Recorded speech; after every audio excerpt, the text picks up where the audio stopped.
अस्सलामुअलैकुम दोस्तों, कैसे हैं आप सब। उम्मीद है आप सब बिल्कुल ठीक होंगे। आइए मुझसे मिलिए, मैं हूँ बे और मेरी आवाज़ है ब। कहिए ब। तो चलिए मेरे दोस्तों से मिलते हैं। बे ब बिल्ली, बिल्ली। कहिए बे ब बिल्ली। अरे इधर देखिए, बे ब बकरी, बकरी।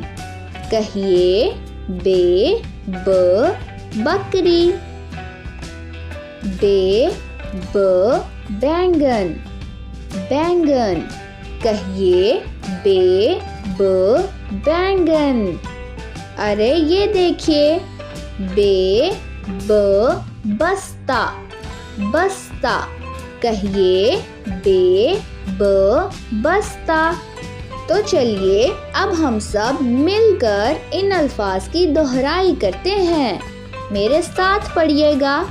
बे ब बिल्ली, बे ब बकरी, बे ब बैंगन, बे ब बस्ता।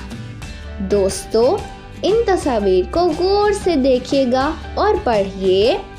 बिल्ली, बकरी, बैंगन और बस्ता। ये सब अल्फाज बे से शुरू होते हैं और इनकी आवाज़ ब से शुरू होती है। तो चलिए फिर मिलते हैं, तब तक के लिए खुदा हाफिज।